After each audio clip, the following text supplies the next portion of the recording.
Férias pra que te quero. Eu juro pra vocês que eu tentei ficar longe das distopias. Mas eu confesso, tá difícil. Coisa não tá fácil. A pandemia continua aí. O Brasil caminha para 230, 240, 250 mil mortos.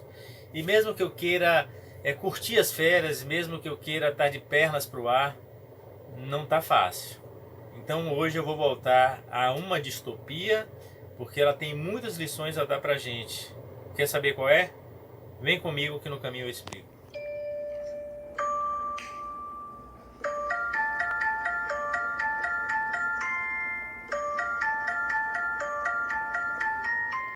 O Conto da Aia, The Handmaid's Tale. O livro de Margaret Atwood, lançado em 1985, e a série produzida em 2016, lançada em 2017, que já tem 3 temporadas e tem uma 4ª temporada a caminho. É uma 5ª temporada também prometida, com Elizabeth Moss no papel da Alfred. Eu vou falar aqui para vocês sobre do que se trata.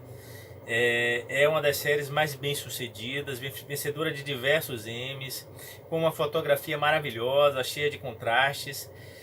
Apesar de todas as qualidades da série, não é uma série fácil de acompanhar, especialmente para as mulheres. Eu já vi muitas mulheres dizendo que não conseguiram acompanhar a série, que largaram a série no primeiro episódio porque se viram muito oprimidas na condição da personagem central ali, representada brilhantemente por Elizabeth Moss, como eu disse, e que está aqui no livro de Margaret Atwood, O Conto da Aia, que é um livro magnífico, um livro que, se vocês forem capazes de enfrentar, eu recomendo muito que leiam esse livro. Esse livro foi publicado em 85 e ganhou uma versão para o cinema em 1990. A versão não foi muito bem sucedida, eu confesso que eu não assisti, eu confesso que eu só vim descobrir essa versão para o cinema quando eu vi a série. A série, por outro lado, é uma série, como eu disse, repito aqui, muito bem sucedida, né? Uma série muito celebrada, uma série muito aguardada, uma série que cria sempre muitas expectativas, muito premiada, e a série é muito fiel ao livro de Margaret Atwood. Quando no dia 6 de janeiro deste ano houve uma invasão no Capitólio, e nós vimos cenas de barbárie naquele país que é tido como a maior democracia do mundo, né, com todos os problemas que tem, que nós sabemos, né, e quando a gente aprofunda, a gente vê que não se trata de um país que seja democrático, como é propalado, como é dito por aí.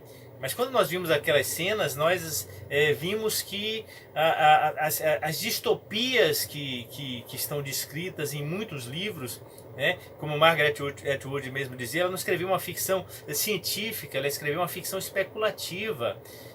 Porque nos anos 80, os Estados Unidos, a Margaret Atwood é uma canadense, mas ela escreve iluminada pelas condições ali da década de 70 e de 80, que diziam para ela que havia um crescimento do fundamentalismo, um crescimento do machismo, uma reação dos homens às conquistas das mulheres dos anos 60 e 70, e aquelas condições que estavam ali foram capturadas brilhantemente por Margaret Atwood, que escreveu este livro e foi compondo a partir de referências de diversos países, né? A ditadura das Filipinas de Ferdinando Marcos, que era uma ditadura que tinha muita atenção à fertilidade das mulheres, a ditadura de Nicolau Ceausescu na Romênia, que foi um ditador do socialismo burocrático, do chamado socialismo real, que depois sucumbiu ao levante popular que aconteceu lá na Romênia, a ditadura argentina, que entregava os filhos que eram tomados dos militantes a famílias ricas e abastadas, né? E depois se descobriu isso. E na década de 80, a chegada de Ronald Reagan ao poder nos Estados Unidos, trazendo ao seu lado uma série de elementos ligados ao fundamentalismo cristão, né? As correntes evangélicas mais reacionárias nos Estados Unidos. E isso chamou muito a atenção de Margaret Atwood lá no Canadá, e ela escreveu essa distopia aqui, que tem muito a nos dizer sobre o contexto em que ela escreve o livro, O Conto da Aia, mas também tem muito a dizer sobre o contexto atual. Então, quando eu vi a invasão do Capitólio, eu vi como aquelas figuras absurdas, né, improváveis, né, aquele sujeito paramentado com chifre, né, com referências à cultura indígena dos Sioux nos Estados Unidos, né, ao povo indígena dos Sioux, que inclusive está preso, né. E eu fui ler um pouco e vi inclusive que em 2019 a antropóloga Rosana Pinheiro Machado tinha escrito um texto e publicado no The Intercept Brasil sobre os masculinistas, esse movimento de homens caracterizados pelo machismo extremo e que reagem às conquistas das mulheres. E na invasão do Capitólio, esses masculinistas estavam presentes, essa própria figura que eu disse aqui, que estava com chifre ali, né, que foi o símbolo maior da invasão do Capitólio, me fez lembrar muito a série The Handmaid's Tale e o livro de Margaret Atwood, que é um livro magnífico, e eu fiquei pensando como é que a vida imita a arte. Como é que é impressionante como às vezes a gente, lendo uma história que é de ficção, que supostamente não se repete na realidade, ela também nos traz muita coisa para nos ensinar. E eu lembrando aqui o texto de Rosana Pinheiro Machado, ela fala como Jack Donovan, um pensador influente da extrema direita, um homossexual, mas que não se assume como homossexual, inclusive discrimina os movimentos LGBTs, né, porque tem um pensamento de extrema direita, tem uma perspectiva extremamente misógina. E essa perspectiva misógina que está em muitos movimentos masculinistas, que está presente numa reação dos homens à conquista das mulheres, né, nesse vitimismo que é uma característica do fascismo, como é que ele é representado politicamente em diversos países, como é que ele passa a nos ameaçar, não só ameaçar as mulheres, ameaça principalmente as mulheres, mas ameaça também as pessoas, aos seres humanos como um todo, e como é que ele foi representado na ficção. E por isso eu queria recomendar muito para vocês que assistissem a série The Handmaid's Tale e também que lessem o livro de Margaret Atwood, O Conto da Aia. Do que se trata O Conto da Aia e o que se trata o filme The Handmaid's Tale? Na ficção de Margaret Atwood, uma parte dos Estados Unidos foi tomado por um golpe fundamentalista cristão, é bom enfatizar isso, né? Margaret Atwood via a reação dos cristãos ao avanço do islamismo no mundo, e como os cristãos reagiam a isso, né? E ela na década de 80 incorporou isso. Então ela pensou um levante fundamentalista que tomava uma parte dos Estados Unidos e constituía uma república, a República de Gilead. Essa República de Gilead ela é dirigida, comandada exclusivamente por homens. A gente não tem muita a dimensão do que aconteceu, mas a gente percebe que houve guerras, que houve crise ambiental intensificada, e essas circunstâncias levou a humanidade, a uma parte da humanidade, a uma crise de fertilidade. Então uma parte das mulheres, né, do mundo, né, mas na República de Gilead elas são representadas por mulheres que estão associadas aos homens que comandaram esse levante fundamentalista, e essas mulheres inférteis, elas têm o direito, né, junto com os homens bem situados nessa sociedade, a ter as suas aias. As aias são as mulheres, como estão representadas aqui, as aias são mulheres que são férteis, e por conta da crise de fertilidade que a humanidade atravessa, elas ganham uma importância na estrutura daquela sociedade, não obstante, como mulheres, elas não têm importância alguma. Elas só servem como útero, elas só servem como procriadoras. Então a história gira em torno de uma personagem, uma aia, né, que na série The Handmaid's Tale é interpretada por Elizabeth Moss. O nome dessa aia é Offred, né? Como todas as aias, elas têm a preposição of, né? De. Então a Offred é de Fred, né? A Offred tem uma amiga, por exemplo, que é Off Glen, né? Que é de Glen. né? Todas as aias são nomeadas como pertencentes a um comandante. Esses comandantes são os homens bem situados na República de Gileade e que podem, mesmo tendo esposas, né, ou talvez por terem esposas que são inférteis, terem aias que vão servir para eles procriarem.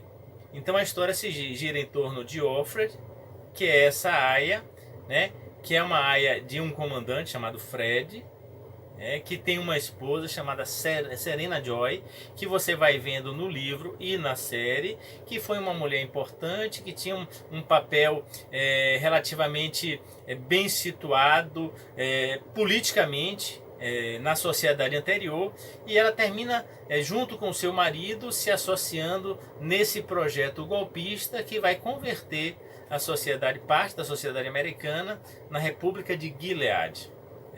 Então a aia ela é a pessoa que não tem nenhum direito, né? A Offred, que a gente vai identificar que ela tem um nome anterior, obviamente que ela tem um nome anterior, mas esse nome é citado apenas no início do livro. Na série ele aparece com mais frequência, o nome dela é June, né? E a gente vai vendo como é que essa aia vive. Ela vive num quartinho. Ela não pode ter amigas, ela não pode ter relações pessoais com mulheres, com homens. Ela vive no quartinho apenas em função do papel que lhe foi atribuído nessa sociedade, que é o papel de procriar. E como é que ela procria? Já que a sociedade fundamentalista cristã é uma sociedade que supostamente, e de fato acontece na série e no livro, não estimula a relação sexual, não estimula o amor, não estimula o contato afetivo entre as pessoas. Como é que ela procria? A justificativa da procriação é tirada da Bíblia, é tirada do livro Gênesis 30, quando Raquel, que é a esposa de Jacó, infértil, ela diz o seguinte, né? Está aqui em Gênesis 30, né? Não é ela vai dizer alguma coisa aqui, mas eu vou ler aqui o que está em Gênesis 30. Vendo que não dava filho a Jacó, Raquel ficou com inveja de sua irmã e disse a Jacó: ou você me dá filhos ou eu morro. Jacó ficou irritado com Raquel e disse: por acaso eu sou Deus para lhe negar a maternidade? Raquel respondeu: aqui está minha serva Bala, una-se a ela para que ela dê a luz sobre os meus joelhos, assim terei filhos por meio dela. Então Raquel lhe deu sua serva Bala como mulher, e Jacó uniu-se a Bala. E Bala concebeu e deu a luz a um filho para Jacó. Raquel disse: Deus me fez justiça, ouviu minha voz e me deu um filho. É através deste argumento retirado do Velho Testamento, retirado da Gênesis, que aquela sociedade justifica como é que um homem, diante de sua mulher infértil, pode copular com uma outra mulher, neste caso uma aia, para ter filho com ela. A descrição de June aqui em relação ao ato sexual é uma descrição muito forte, né? Porque ela inclusive diz que não há um estupro, porque ela assume isso, mas é óbvio que há um estupro, porque é uma relação que coloca a mulher sem nenhuma alternativa. Essa situação em que a aia é estuprada, ela é transformada numa cerimônia em que a aia antes toma banho, né? Depois ela se deita, um pouco como está descrito aqui na Bíblia, né? Entre as pernas da esposa, né? Essa é uma outra categoria de mulheres. A Serena Joy é uma esposa, então a aia é uma categoria de mulheres, a esposa é uma outra categoria de mulheres, que são normalmente as mulheres inférteis. Então a aia se deita entre as pernas da esposa, ambas estão vestidas, e a aia apenas se permite ser penetrada pelo comandante, e depois do que a aia vai aguardar um tempo para criar condições para que ela efetivamente tenha o filho do comandante. E este filho não é o filho da aia, não é o filho da Offred, é o filho da Serena Joy, né? Então todas as esposas nesse contexto aí torcem muito para que as aias lhe deem filhos, porque os filhos não são daquelas mulheres que geraram biologicamente, que foram estupradas e geraram biologicamente esses filhos. Os filhos nessa sociedade são filhos dessas esposas. Então há uma sociedade ultramachista, uma sociedade dominada pelos homens, ultra controlada, inclusive a figura do olho, né? Você não sabe quem é o olho, pode ser qualquer pessoa que está ali, que na verdade está te vigiando. Né? As figuras da polícia que estão permanentemente ali. É uma sociedade ultra violenta que pune com a morte os dissidentes. Então você vai acompanhando a história de Offred ali e vai sofrendo como Offred vai vivendo aquela vida, né? Vai sofrendo também como Serena Joy, mesmo sendo cúmplice do seu marido, né, do comandante, naquela circunstância, como as outras mulheres, né? As outras mulheres não vão aparecer muito, mas você vai imaginando como é que as demais esposas cumprem papel semelhante ao de Serena Joy, e vai percebendo como essa sociedade vai se configurando, né? Entre a série e o livro há pequenas diferenças. Na verdade, a primeira temporada da série The Handmaid's Tale é todo o livro que está aqui. Ele tem um grau de fidelidade muito intenso ao livro. Como a gente tem uma segunda e uma terceira temporadas, a série é muito mais detalhista do que o livro, embora algumas coisas que existam no livro não apareçam na série.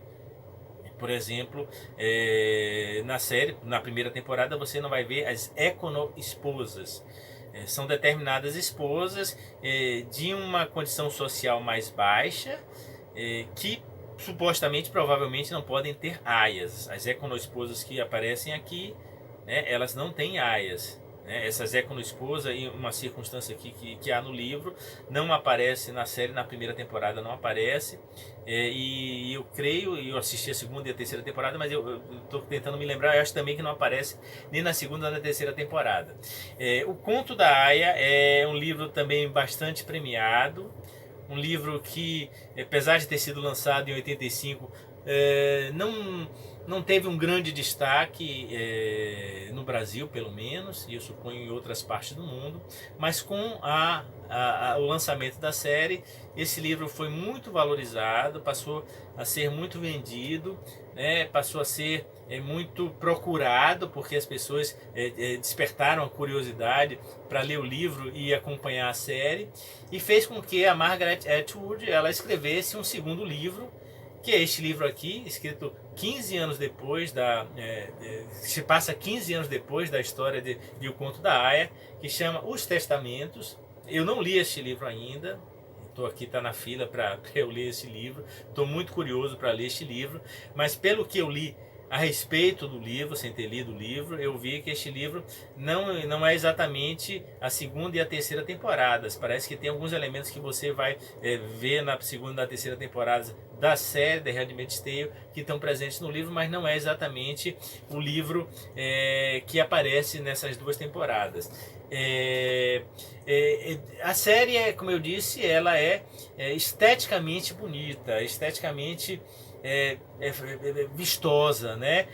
As aias vestem as roupas vermelhas, né? E tem esse chapéu aqui, né? Que tem uma viseira que você não pode olhar para os lados, que é uma demonstração de que você só pode seguir um caminho. As aias seguem em dupla, né? Em muitas circunstâncias você vai ver várias aias juntas, né? Então esse tom de vermelho aqui, numa fotografia da série que é muito sombria, né?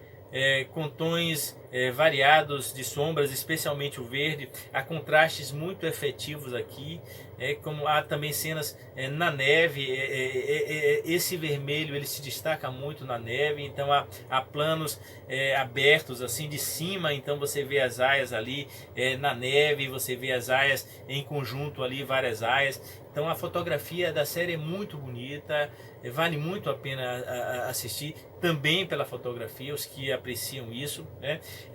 As aias vestem vermelho, as esposas vestem azul, as econo-esposas vestem um colorido, né? que é para dizer que elas não estão enquadradas nessas situações. E além dessas mulheres, existem as martas. As martas são serviçais da casa. né? Parece que são mulheres inférteis também, que são serviçais da casa e que estão ali para servir na casa dos comandantes. A saga da personagem June, né? June era uma mulher casada, né? Casada sem ter o registro do casamento. Ela tinha um marido, ela vivia com um homem que também já tinha sido casado, depois ele se separa, vai viver com June. Você vai vendo tudo isso em retrospectiva, né? Ao longo da série, né? Então a série vai e volta. June e esse seu marido, chamado Luke, tem uma filha, desculpem, e essa filha é o motivo pelo qual Offred, June, resiste. June luta para viver, porque June pretende reaver a filha. Então há muitos aspectos aqui ligados à luta dessa mulher, a Offred, para reencontrar a filha dela, e você vai ver elementos muito importantes de solidariedade feminina, né? Elementos muito importantes da individualidade, que não pode de maneira nenhuma ser suprimida, né, em nenhuma condição, né, por nenhuma distopia, por nenhum totalitarismo, né? Nós já conversamos aqui em outras circunstâncias que não há totalitarismo efetivamente como há na ficção, na história real. Não há nenhum governo que seja completamente totalitário, nem nas piores distopias, nem também como no conto de Aya. Mas você vê aqui, como mesmo na ficção totalitária, os elementos de individualidade existem, eles permanecem. Vê como June é uma mulher liberta, é uma mulher libertária, é uma mulher que vai lutar pela sua filha, vai lutar pela condição feminina. Você vai ver laços que vão sendo criados entre June e Serena Joy, né, sempre desconfiando se aqueles laços vão se efetivar, vão se concretizar numa luta dessas mulheres pela libertação da opressão daquela sociedade machista, daquela sociedade masculina e brutal.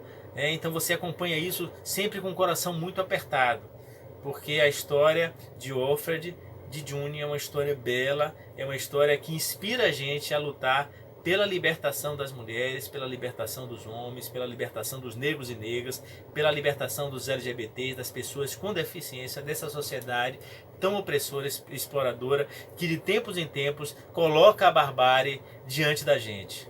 Então eu queria recomendar que vocês assistam, apesar de se tratar de uma distopia, apesar de estarmos todos em férias, todos querendo sombra e água fresca, né? Mas já dissemos aqui que não é possível ter sombra e água fresca nessa circunstância, mas recomendo muito que assistam a série quando ela entrar, e vocês procurem nos streams, vocês conseguem assistir essas séries nos streams que estão por aí, né? E procurem um livro para ler também, porque vale muito a pena. Eu sou Carlos Zacarias, professor do Departamento de História da UFBA.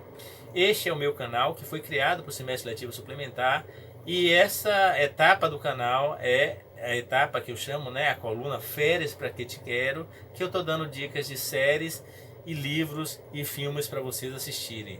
Se vocês gostaram deste conteúdo, assistam os outros conteúdos, deixe seu like aqui, se inscreva no canal e compartilhe para divulgar este conteúdo, essas ideias, para a gente poder seguir na luta pela libertação, como está aqui Paulo Freire, nessa camisa aqui, que eu vou mostrar para vocês, ó, né, que é uma camisa linda de Paulo Freire, que eu acho que é um autor que inspira a gente a resistir, a lutar.